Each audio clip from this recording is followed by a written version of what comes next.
Thanks for having me, Greg. Thanks, Dr. Phillips. Maybe I know we've heard this before, but let's give us a little background on yourself and your practice in the area. Oh, absolutely. I'm a board-certified gastroenterologist, and that means I'm specifically trained in the science of gastroenterology. And what that actually represents is that a long training period. I went to college, went to Princeton University, graduated from there, went to medical school, Washington University in St. Louis, graduated from there, did my internal medicine training at Jefferson Hospital in Philadelphia for 3 years, and then I was selected for a 4th year as chief resident. And then after finishing my chief residency, I'd gone through college on an Army ROTC scholarship, and I went on active duty and was assigned to Fort Leonard Wood, Missouri. And I was internist at Fort Leonard Wood for 2 years. Then I was selected for gastroenterology training and assigned to Walter Reed Army Medical Center for my training. I was trained there for 2 years, and then I was on staff at Walter Reed doing research for an additional 2 years after that. And so a gastroenterologist represents a long long time road of training there. But in 1991, I went into private practice, came to Naples, and I've been practicing here since 1991 with Dr. Susan Lebersky, as well as Dr. Neil Randall, Dr. Michael Marks, and most recently with Dr. Ahmed Khatib. And our most recent addition is Dr. Gustavo Rivera. And we have offices not only in Naples in Colonial Square on Goodlet Road, but also in Bonita Beach Road, as well as in Marco Island. So we strive to meet the needs of Collier County as far as their gastrointestinal needs. But it's been very satisfying, and over the years, there's been a tremendous change in the issues that we see in gastroenterology. We didn't mention the subject tonight, but we're talking about colon cancer screening and prevention. Even though it's been around for a while, it still is very scary for patients, the concept of colon cancer and preventing it, because it is common, and I think sometimes misunderstood. So we're going to get clarity tonight on this issue.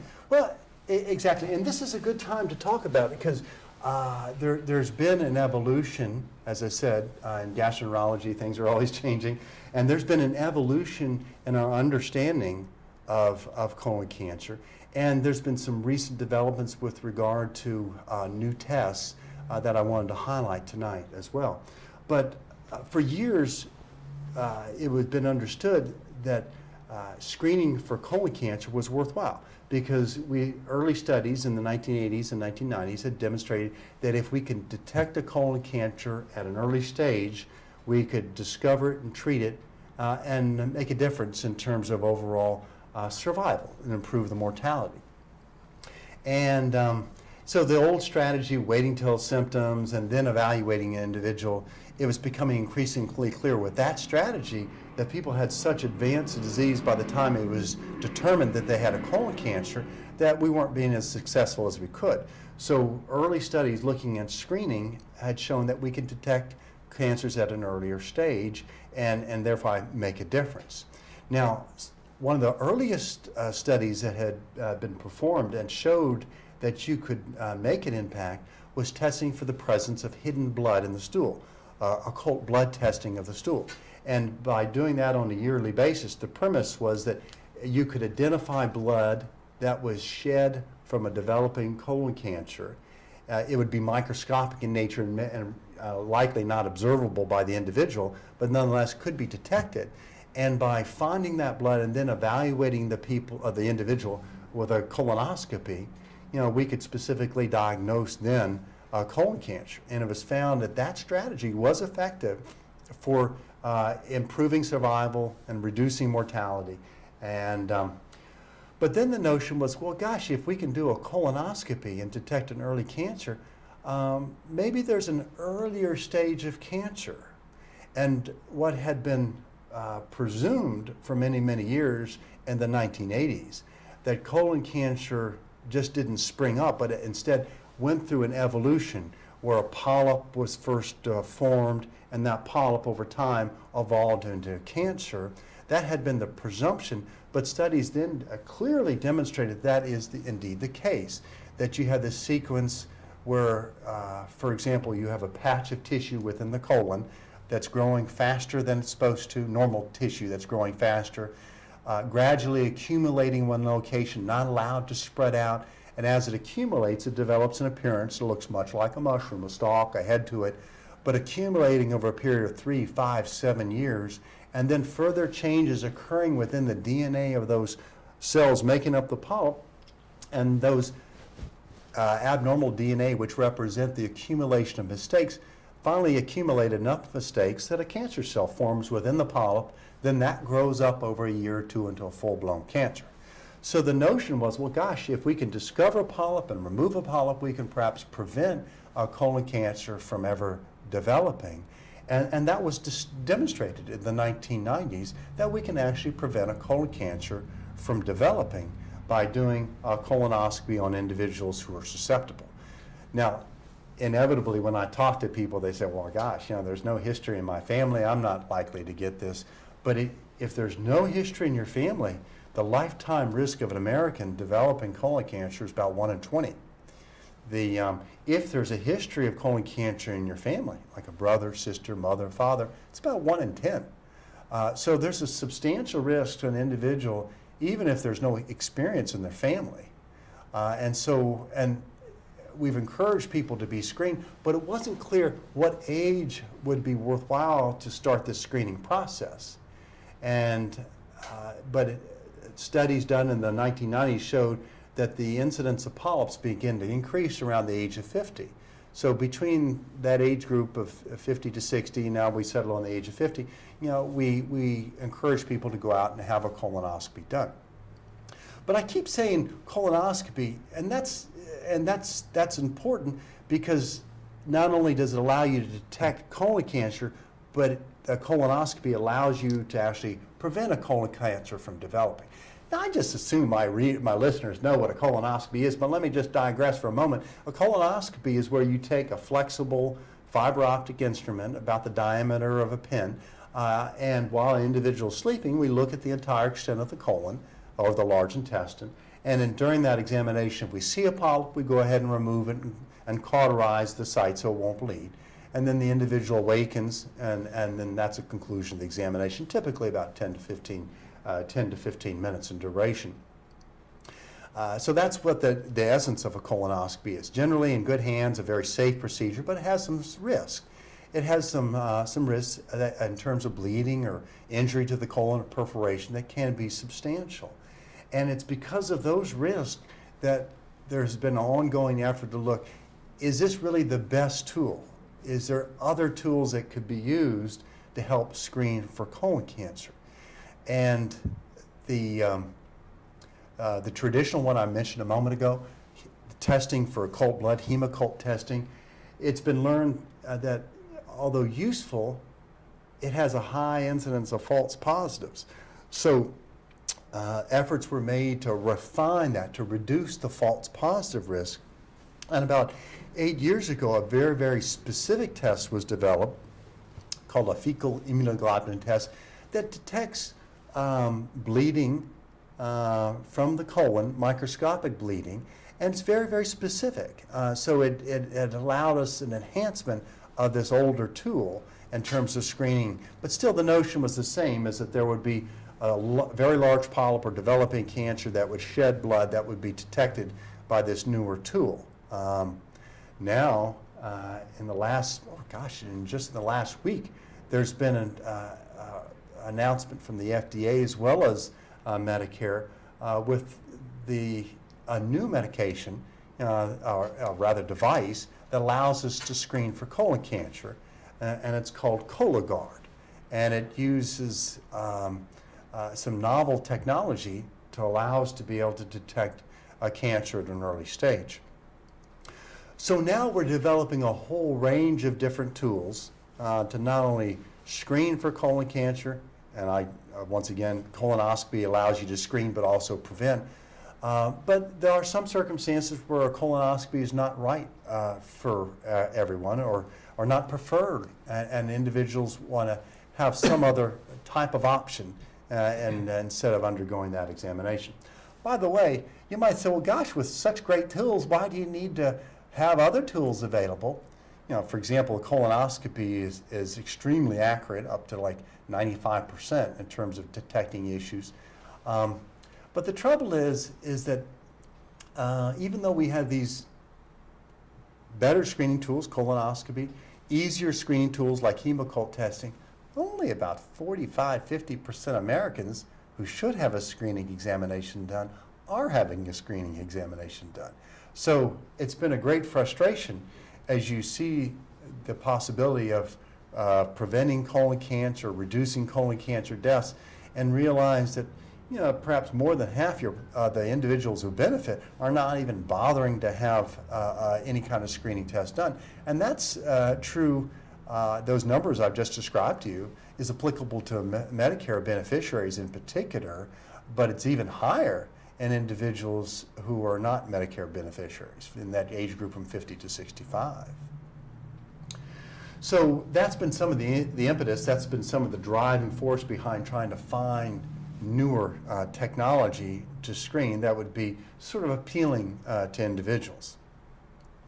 And well, let's just stop for a moment and talk about Cologuard, because that's that particular device that was recently released. And it uses, as I said, a novel technology to allow us to be able to detect a colon cancer. Now, Greg, what I was telling you earlier is that colon cancer represents an accumulation of genetic mistakes. And this is kind of slick in terms of the technology. But cancer cells within the colon, as they evolve, they divide, they grow, they get older, they die. And when the colon cancer cell dies, it's released into the lumen or into the gastrointestinal system and is passed out with the stool.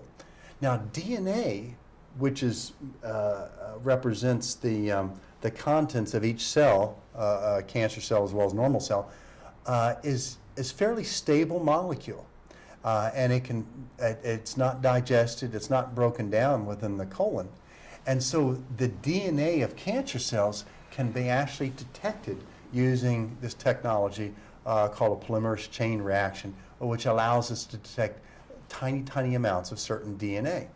Now, knowing that cancer cells have very specific genetic mistakes, that is to say abnormalities in the DNA that represents mistakes, we're able to detect that DNA in the stool, those abnormal DNA in the stool, and thereby know that likelihood that there's some type of cancer within the gastrointestinal system, usually the colon itself. Now, the accuracy of this, about 92%. That is to say, if you detect an abnormal DNA within the colon, 92% of the time, it's related to a colon cancer. And that would prompt, if you had an abnormal result then, would be to go ahead and to do a more specific test like a colonoscopy to find that colon cancer. In terms of this test, this Cologuard test, it's done at least on an annual basis. So it's not clear whether it should be done every 2 years or every 3 years at this point, but it's done on a recurrent basis. And the way it's done is you take a specimen of stool and you collect it and put it in a special container. They're trying to see if FedEx or UPS will pick up these containers. In some of the meetings, it was called a poop on the scoop, and poop on the stoop that would be picked up. On the stoop. Yeah, that would be picked up by the FedEx. Amazon will be on that. Yeah, their remote aerial vehicles. Yeah, they'll helicopter it in and out. We're gonna take a quick break and talk in more detail about how those collections might be made. After a quick break, we'll come back. All right. So.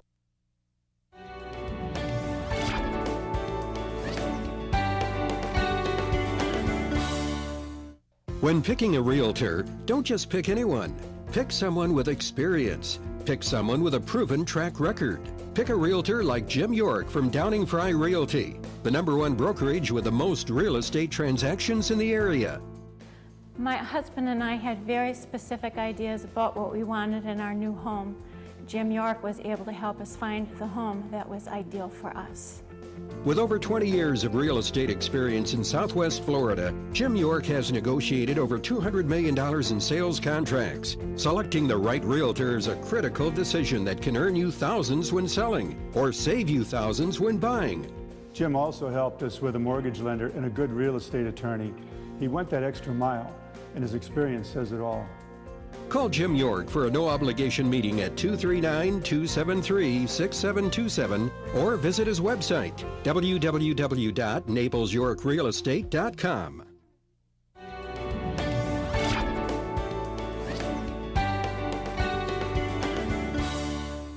Yeah. Welcome back to Dialogue with the Doctor. We're here with Dr. Raymond Phillips talking about colon cancer screening and prevention. And we're talking about a new test called Cologuard. And we've got a flood of phone calls in my office about this product. But we really need to know how to use this product. And Well, as we were just discussing a moment ago, there's a number of different screening tools that have been developed over the years. And we talked about colonoscopy to detect, and also detecting microscopic blood in the stool. But the Cologuard represents this novel technology where you're detecting abnormal DNA within the stool, DNA that's derived from colon cancer cells that have been shed into the gastrointestinal system. So without going into great detail, an individual will take a sample stool, will submit it for testing. If abnormal DNA is found within the stool, then there's a 92% chance there might be a colon cancer in that individual. That particular test, though, is not effective for detecting polyps in any effective fashion. So it's a test to try to detect colon cancer at an early stage, or to detect colon cancer before it's manifested itself as symptoms. And so generally, so an individual will do this test, they'll submit a stool test to their doctor's office or to a laboratory. The laboratory will conduct the test and give the result to the individual's physician. And then at that point, if it's a normal test, well, nothing further presumably would need to be done in that individual for a year, perhaps 2 years. On the other hand, if it's abnormal, then it needs to be investigated, because as I said, there's up to a 92% chance there could be a colon cancer. So in order to investigate it, it will require colonoscopy at that point to identify where that cancer might be. Now, there are some limitations to this test. One is that it will detect abnormal DNA in the gastrointestinal system from anywhere throughout the gastrointestinal system. So, for example, if someone has a developing stomach cancer or pancreatic cancer or small intestinal cancer, it'll detect the abnormal DNA. So if an individual has an abnormal test and a colonoscopy is normal, additional tests will need to be done to look to see if there's anything else, see if there's any other abnormality within the gastrointestinal system. The other point about this test is that it's, and I'm just repeating myself, but it's not effective for detecting polyps at any early stage. It's only about 40% effective in that sense. And as a result, it's not useful for detecting polyps. I think the point that we were talking about was if it's not effective in if somebody has a colonoscopy today, Mm-hmm. and there's nothing there, it takes 5 to 7 years for a polyp to grow and develop a cancer. Well, that would mean if you had your colonoscopy, doing a Cologuard test in the first year, second year, third year, or fourth year, it seemed like a waste of money. And it is. And it's expensive. And it's expensive test. It's right now, I believe they're marketing it at $600 a test, which is substantial. And so it's important to understand with regard to colonoscopy, hemocult testing, where this particular tool should lie and how it should be used. An individual who has had a colonoscopy and is told that the colonoscopy is normal, and say it was done last year or 2 years ago or 3 years ago, and they're told by the gastroenterologist, yeah, it's normal, come back in 10 years. They don't need any other test done in that 10-year period. If you've had a very well-done colonoscopy and there's no family history and individuals having no symptoms, then a 10-year interval is suitable. If an individual has had a polyp removed on a previous colonoscopy and they're told to come back in 5 years' time, as long as there are no new symptoms, the individual does not need to do any other tests within that 5-year time frame. So the Cologuard is not for those individuals who have had colonoscopy before. Rather, instead, the Cologuard test is useful for individuals who, for whatever reason, don't want to do a colonoscopy, or, for example, they feel like their health is fragile enough that they don't really necessarily want to undergo a sedation for a colonoscopy. And that raises another controversial area, is that colonoscopy, although a very effective tool, a very safe tool, as an individual ages, there is a time point where the colonoscopy should not be done on a routine basis for general prevention. And that's an individual decision between the doctor and the patient, but generally the guidelines for that is that if the individual is in good health and has a potential living an additional 10 years' time, then it's worthwhile to consider a colonoscopy. If, on the other hand, the individual's health is declining and they're fragile, then in that circumstance, probably a colonoscopy is not the best tool to use for screening. And you might say, well, gosh, if a person's 70, then should they have it done? The difficulty is it depends on that 70-year-old's individual health. In Naples, people seem to live longer, seem to be healthier, and so the age is much, much higher than that. But in other parts of the nation, well, individuals, an individual's practice of a physician's practice may include a number of individuals who are very fragile by the time they get to age 70. So it's a circumstance that needs to be individualized, but it depends on the patient's particular health. But Cologuard, I think, will fill a niche for those individuals who don't want a colonoscopy, or in whom their health is a little bit fragile and they don't want to risk a colonoscopy. It might have some benefit in that group.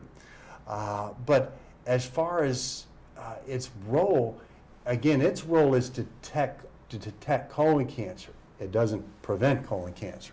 So it's important to understand that there's a subtle difference there. And again, individuals who've had colonoscopy, they don't need to have a Cologuard test too. Mm-hmm.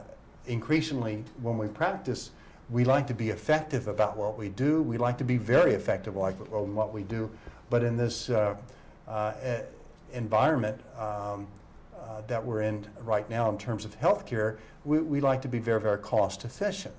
And nothing wrong with being thrifty, but you want to be effective and thrifty, and don't want to be duplicating tests. And because when you start duplicating tests, when I say duplicating tests, doing a colonoscopy plus a Cologuard, you're spending extra money that you don't need to spend, and you're not necessarily improving an individual's health. Mm-hmm. So there's a role for it, and the role is not altogether completely clear on an individual practitioner's basis. So it is worthwhile if an individual has not had any screening at all and has been reluctant to undergo a colonoscopy, well, that Cologuard test may be a useful alternative to consider, and certainly it's far better than doing nothing at all.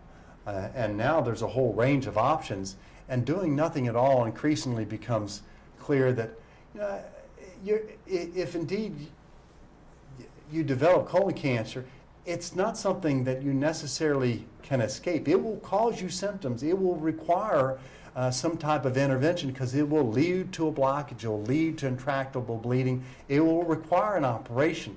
So those individuals who want to emulate the ostrich and just stick their heads in the sand and say, I'm going to ignore this and it won't bother me. Well, it will. If it's present in your system, it will bother you at some point. So it does behoove you, to try to either prevent it or detect this problem at an early stage when it can be handled efficiently and effectively in terms of maintaining an individual's health. So in terms of guidance with Cologuard, will we be given, I understand the guidance you're giving us, but is there any official guidance from the manufacturer of this product telling us how it should be used? Well, there isn't. And there is to the extent of the first time use.